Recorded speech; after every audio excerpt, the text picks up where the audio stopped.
So the next slide. So just to go into a bit more detail about what we expect the scheme to look like, we envisage that it will be a predominantly dock solution.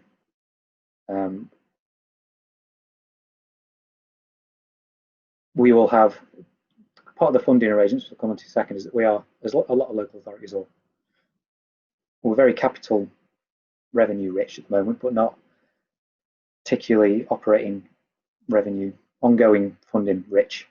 So we're looking for a way of trying to maximize the amount of capital that we can spend. So one of the ways that we've done that is that we will buy all the assets up front, so any of the bikes, on-street docking stuff. So obviously looking to protect those assets.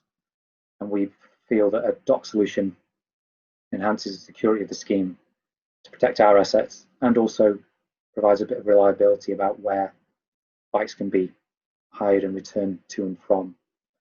We are looking to have an additional capability to provide like virtual docking or geofencing, so the system is quite flexible.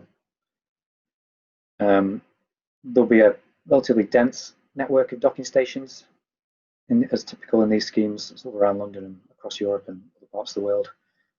We expect they'll be 300 to 500 meters apart, so never more than a 5-10 minute walk. So they should always all be relatively close within the scheme area.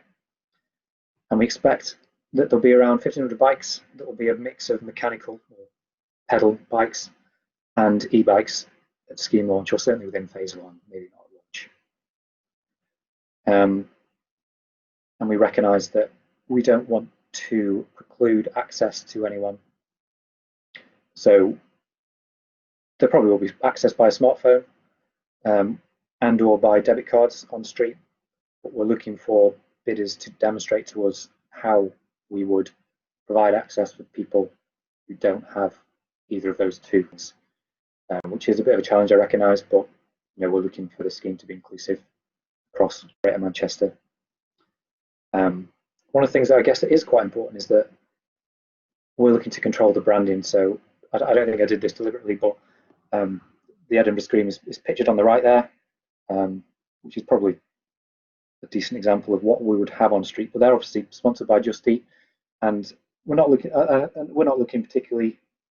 I guess it's up for discussion with our colleagues in sponsorship and marketing and the GMCA what kind of branding would be appropriate for GM Bike Hour scheme, or whether something like Just Eat would fall in line with our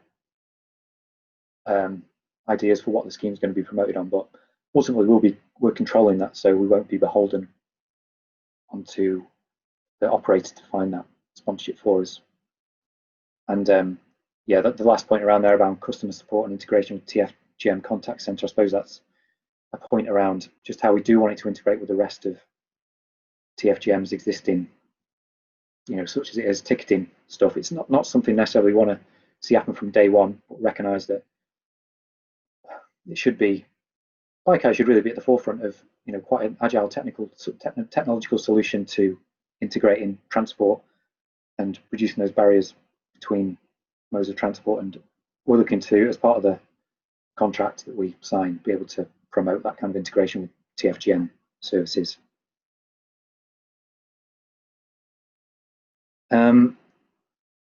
So as I mentioned at the beginning, at TFGM we're responsible for, we work for the whole of the Greater Manchester Combined Authority. We've had a feasibility study carried out for bike hire and a scheme area across the regional centre, which is Manchester, some parts of Trafford, some parts of Salford, is probably where we recognise that we will generate the most number of trips. So that's how we kind of defined our phase one area to start with. Probably no surprise to you that the people that know Greater Manchester, it's Etihad Stadium to the east, University of Salford to the kind of northwest, Media City, Salford Skis, down to Chorlton areas, and then Wilmslow Road and Oxford Road. Those kind of corridors and areas are the kind of areas that we see of having the most number of trips, because they have a large student population. It's where visitors and attractors, visitors go. There's already relatively high cycling levels between people that live there, and also high cycling potential. And there's been working with, I think, some colleagues on the call about support from landowners and people up and down some of these corridors for potential docking stations, and knowing that people would use it, and also information gathered from the Mobike study, the Mobike trial, the data that we got from that sort of informed where people are likely to use the scheme to cycle to and from. But I think the important thing to stress is that we recognise that we're not the experts in this. We're looking to draw on the service provider when we appoint them to help us develop this phase 1 offer, and any future expansions to the scheme will go on.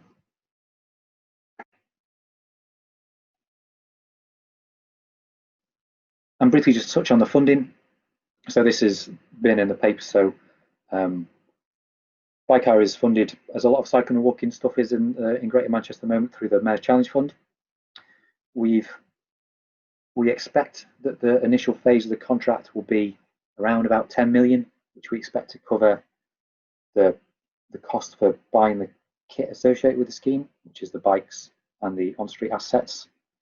And then we've also ring-fenced some support for the ongoing operating expenditure around the scheme, and we expect some of this will be offset by any sponsorship they generate and by revenue generated by people using the scheme.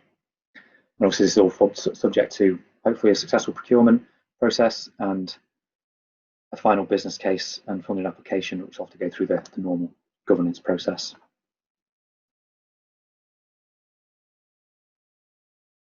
So just a little bit more detail on what I can about the contract model. So when you look at bike hire schemes in a bit more detail, you realise that they kind of operate in one of two ways really. So they're either kind of a concession approach where local authorities, which is the way that Mobike operated, you kind of allow a private operator to operate within your local authority, within your scheme, within your boundaries of your local authority, and they kind of take all the risk really. So you can help them out by providing a bit of support, but ultimately the concessionaire will take a lot of the risk in the scheme and will ultimately, I guess, decide where the scheme will cover, and it can be driven by sort of commercial decisions rather than meeting the local authority's transport ambitions.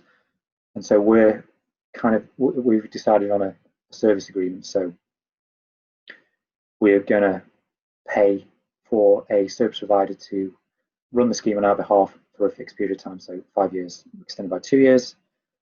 And hopefully what we'll do is within that we'll be taking the revenue risk, so paying a fee to the service provider to run the scheme on our behalf, but also set it up so they're incentivized so our ambitions as a transport authority match their ambitions as a service provider, so basically to maximize the number of trips. So the number of trips, there might be some incentives around over a certain value that they'll get a portion of the revenue. But ultimately it gives a lot more of the control back to us and the constituent local authorities to decide where a scheme would go. So a bit like I think Mads was saying earlier on about the scheme not serving an area like Ordsall, we would be able to dictate that as a transport authority that it will serve that area. It wouldn't be a commercial decision, it could be driven by our aspirations, Sulphur's aspirations. So just a little bit of detail of our procurement timelines. So we've completed one of them, which is good. So we've issued a contract notice, so the formal procurement has started. Over the next couple of months, we'll be shortlisting bidders, who we will then, subject to any successful or people being interested, will take forward to the next stage of the procurement, which will be a more in-depth bidding process where there'll be formal bids and then a period of negotiation, and then they'll be evaluated towards the end of the year, hopefully awarding a contract to the service provider at the end of the year or early next. And then we're expecting kind of a 6 to 9 month implementation period. So again, just very briefly on consultation, I recognise it's probably about 20 minutes I've been speaking, so just to wrap up. So yeah, watch this space really on consultation. So as I mentioned before, it's recognising we're trying to make a community-owned scheme. We're hopefully carrying out a bit of market research to do with the kind of more high-level principles to do with the scheme, things around pricing or branding, that kind of stuff. But we do want to do a a wider public consultation through some kind of mapping. So that might be, like the commonplace stuff that you see, but we want it to be consistent across the districts and something we can roll out again for future expansions. We've realised that getting Chris Boardman on board with public consultations can be good. You probably get another 200 or 300 people to public consultation events when he attends, so that's good.